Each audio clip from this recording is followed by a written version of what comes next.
Otep à tous, bien-aimés frères et sœurs, nous allons vous parler d'un principe divin qui est très important, que nous devrons connaître et comprendre. Vous savez, là nous rentrons encore dans la spiritualité africaine. Et c'est un principe que les Occidentaux ont compris et qu'ils ont toujours appliqué et ça marche. C'est à nous donc de trouver des moyens pour contourner ce principe, pour parer justement à cette situation. Ce principe est simple. C'est que vous ne pouvez pas atteindre quelqu'un. Vous ne pouvez pas dominer un pays si vous n'êtes pas associé à certains membres de ce pays. Qu'est-ce que je veux dire par là? Nous voulons, par exemple, le colonisateur arrive. Il vise la Côte d'Ivoire. Cette fois-ci, nous allons attaquer la Côte d'Ivoire. Je donne juste un exemple. Qu'est-ce qui se passe? Il doit s'arranger à trouver des Ivoiriens qui vont lui ouvrir la porte, spirituellement parlant. C'est-à-dire que s'il n'y a aucun Ivoirien, il aura du mal à réussir à convaincre les Ivoiriens, à dominer les Ivoiriens, à voler ce qui appartient aux Ivoiriens. Il faut qu'il s'associe d'abord à un Ivoirien pour que, spirituellement, la porte s'ouvre et quand il rentre, il peut faire tous les dégâts qu'il veut. C'est un principe que les sorciers chez nous utilisent. Et respectent d'ailleurs, pour la plupart. Bon, maintenant, il y en a les plus imbéciles qui ne respectent pas ça, mais en général, ils se cassent aussi la figure. Oui. Chez nous, on dit que le sorcier, c'est même pas qu'on dit, ça se pratique. Le sorcier ne peut pas t'envoûter s'il n'y a pas un membre de ta famille qui ouvre la porte. Quand vous êtes marié, on peut passer par la femme, on peut passer par le mari pour détruire la femme, ou vice-versa, ou on peut parfois utiliser les enfants. Mais en général, c'est difficile quand vous passez par les enfants. C'est plus difficile. On passe par le niveau collatéral, c'est-à-dire que le père ou la mère, l'un des deux peut trahir toute la famille. Une autre famille peut faire du mal à cette famille parce qu'il y a l'un des deux qui a ouvert la porte. Les Occidentaux ont toujours pratiqué ce principe-là. Pendant l'esclavage, pendant la colonisation et jusqu'aujourd'hui. Je dis bien jusqu'aujourd'hui. Pendant l'esclavage, qui partait arrêter les Noirs pour les prendre dans des forêts là et tout les amener et les embarquer? Qui faisait le travail? Mais c'est bien des Noirs. Les amis, c'est bien des Noirs. On prend des Noirs à qui on a donné un peu d'argent, on a convaincu que non, c'est une bonne cause et tout, et puis bon, on les met en confiance, et puis eux, ils font le travail pour vous. La colonisation, c'est pareil. Je me souviens quand les Français arrivent au Congo, qu'est-ce qu'ils font? Ils amènent des Sénégalais qu'ils avaient formés, instruits et autres, et c'était des administrateurs et autres. Donc, c'était eux qui venaient maintenant pour convaincre les populations locales. Quand vous voyez que c'est un frère, c'est un noir, ils se soumettent. S'il y a des Sénégalais qui ont même pris des terrains qui ne leur appartenaient pas, ils ont fait, puisque c'était eux les administrateurs, ils ont fait des papiers comme si les terrains leur appartenaient. La ville de Brazzaville, une bonne partie du centre-ville de Brazzaville appartient à des Sénégalais. Ils l'ont eu comment? Mais pendant la colonisation. Parce qu'ils venaient avec les Occidentaux et eux, ils ont fait des papiers pour que les terres là leur appartiennent. Et maintenant, ils revendiquent au gouvernement congolais. Leurs descendants disent au gouvernement congolais, donnez-nous nos terres ou donnez-nous de l'argent. Si vous voulez garder nos terres. Alors que eux, ils ont volé ça. Oui. Donc, c'est un peu ça. C'est-à-dire qu'ils sont toujours passés par les mêmes gens. par les membres de la famille pour pouvoir détruire. Quand les Américains décident de rentrer au Congo, de descendre Mobutu et de prendre le Congo, quand Clinton décide de s'acheter, même pas s'acheter, de prendre le Congo, qu'est-ce qu'il fait? Il va voir Kagame. Kagame appelle Laurent Désiré Kabila. Parce que les gens disent que c'est le sauveur. Non, il n'est pas le sauveur. C'est lui qui a mené justement cette situation. Ah oui. Parce que Mobutu, le départ de Mobutu n'a pas sauvé le pays. Au contraire. Parce que quand Mobutu était là, il n'y avait pas une crise comme celle-ci. Bref, on va prendre Laurent Désiré Kabila. Et Laurent Désiré Kabila vient avec les Rwandais. Donc, les Rwandais mettent Kabila devant. Comme si c'est un Congolais qui est en train de prendre, qui est en train de chasser Mobutu. Alors que ce n'est pas un Congolais. Ce n'est pas Laurent Désiré Kabila qui a descendu Mobutu. C'est Paul Kagame qui a terminé le régime de Mobutu. C'est Paul Kagame. Et c'est ce qu'il est en train de revendiquer jusqu'à aujourd'hui. Mais Paul Kagame lui-même, on l'a pris pourquoi? Parce qu'il est noir. On lui a fait croire que non, mais si tu prends ça, nous on va te donner la partie là. Toi tu as un petit pays, on va te donner l'est du Congo et ton pays sera grand. Voilà ce qui est en train de se passer. Alors que eux, les Occidentaux, ont leur projet, c'est de prendre toutes les matières premières de cette chose. Ça appartient à Clinton, la famille Clinton là, et puis certains riches là. C'est pour eux, de l'est là, le Kivu là, c'est pour eux. C'est pour ça que vous voyez que tous les Occidentaux là veulent faire la guerre à tout prix. Ils ne vont pas lâcher tant que Tshisekedi ne va pas se réveiller correctement. C'est-à-dire se réveiller et s'asseoir. Oui. Tout récemment, on a vu l'évêque de la RDC qui se rend au Rwanda pour aller faire la fête là-bas. Il était d'abord en France. On lui a donné les instructions. Voici comment tu dois faire. Un certain Franklin Ondongo, un voyou, un bandit, un criminel. Pour moi, c'est un criminel. Il se rend au Rwanda, après la France. Donc là-bas, il a reçu l'argent, il a reçu les instructions, et maintenant il va au Rwanda. Il va au Rwanda pour aller critiquer Tshisekedi qui veut changer la constitution. Il va au Rwanda. Et l'évêque du Rwanda, qu'est-ce qu'il fait? Il en profite pour dire à Ondongo que, mais vous savez, l'Est du Congo, là, c'est pour le Rwanda.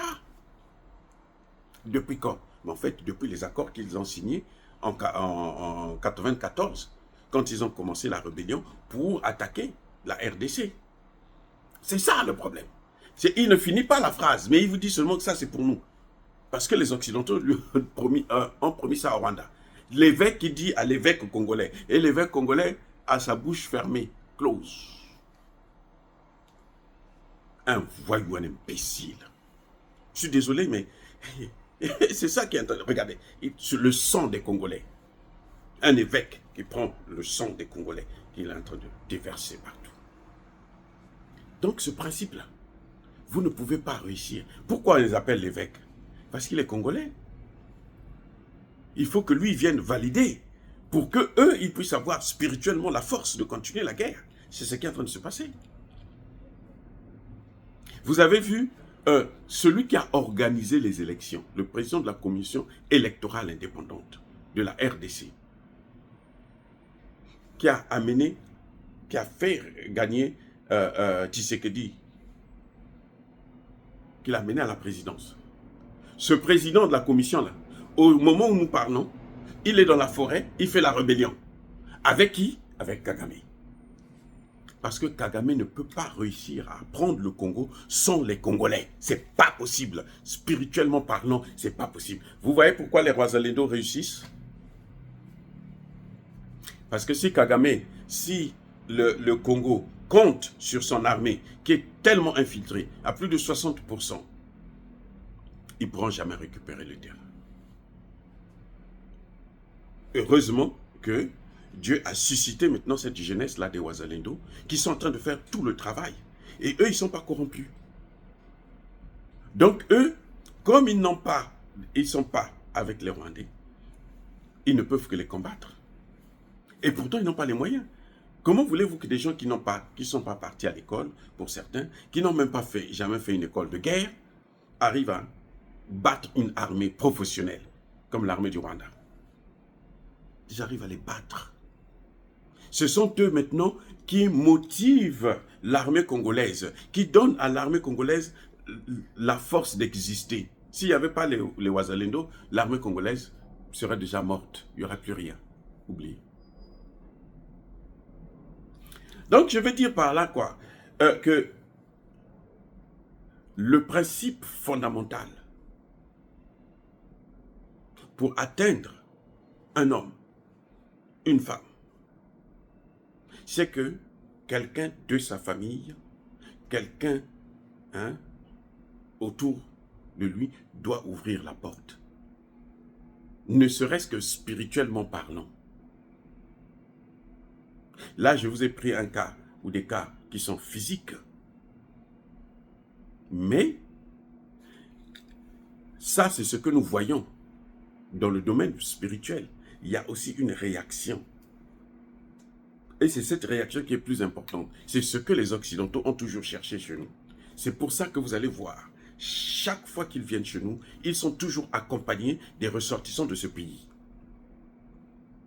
Ça peut être le président, ça peut être le premier ministre, ça peut être des ministres, ça peut être des citoyens lambda, mais il faut qu'ils soient là, parce que ce sont eux qui donnent la caution spirituelle et qui affaiblit sur le plan matériel tout un pays, toute une institution. Vous avez vu Alassane Ouattara. Alassane Ouattara a cherché le pouvoir. On l'a amené, on l'a imposé comme Premier ministre. Houphouët-Boigny l'a reçu, l'a pris comme Premier ministre parce qu'Houphouët-Boigny se disait, comme il est burkinabé, il ne pourra pas faire un coup d'État. Donc mon pouvoir est garanti. Alassane Ouattara s'est battu après la mort de Houphouët-Boigny pour chercher à prendre le pouvoir. Il n'a jamais pu prendre le pouvoir. Jusqu'au jour où Alassane Ouattara va aller corrompre Guillaume Soro. Donc, spirituellement parlant, c'est Guillaume Soro qui lui a ouvert la porte. Le jour qu'il a pu avoir le soutien de Guillaume Soro a dit « Je fais la guerre pour toi ». Ça y est, c'est fini. Ceux qui ont fait partir Gbagbo, c'est pas la rébellion de Guillaume Soro, ce sont les Français. Mais les Français sont passés par qui? Par Guillaume Soro. C'est Guillaume Soro qui a ouvert, spirituellement parlant d'abord, c'est Guillaume Soro qui a ouvert la porte. C'est pour ça que vous le voyez malheureux. Il peut vous faire tout ce qu'il veut. Tant qu'il ne va pas se repentir devant les Ivoiriens, devant les Africains pour dire « Oh, voilà ce que j'ai fait, voici ce que j'ai fait. » Mais en tout cas, pardonnez-moi. Vous verrez qu'il sera toujours malheureux. Il pourra avoir des postes, il pourra être qui il veut, mais il sera toujours malheureux. Celui que vous voyez là. Parce qu'il a ouvert la boîte de Pandore, il a détruit la Côte d'Ivoire. C'est lui qui a permis à ce que les Occidentaux puissent détruire la Côte d'Ivoire, mettre la Côte d'Ivoire là où la Côte d'Ivoire se trouve.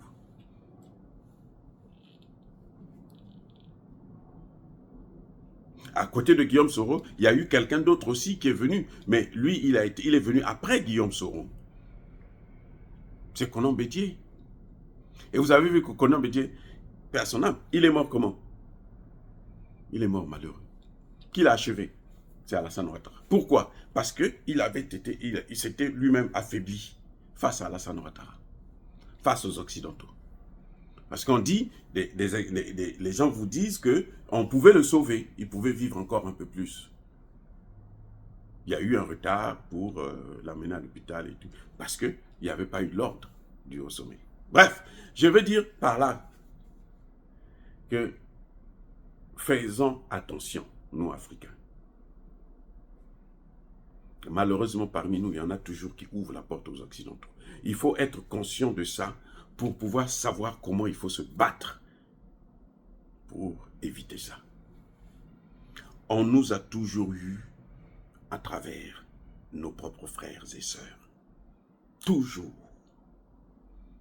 Parce que ce principe-là, c'est que vous ne pouvez pas échapper. Même dans la Bible, c'est écrit, hein.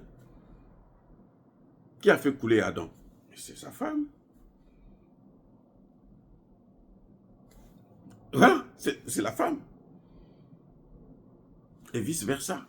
L'homme aussi peut faire pareil.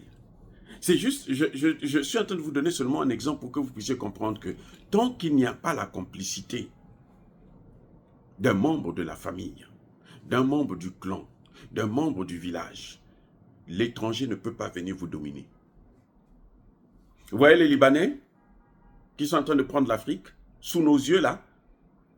Ils sont en train de prendre sous nos yeux. Pourquoi?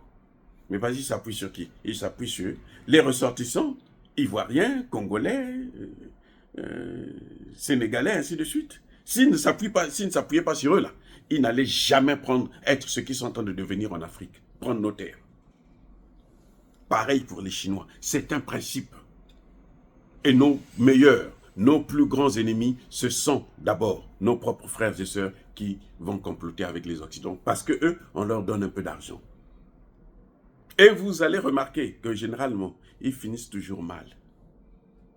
Ils ne deviendront jamais comme ceux qu'ils ont aidés à prendre le pouvoir. Jamais.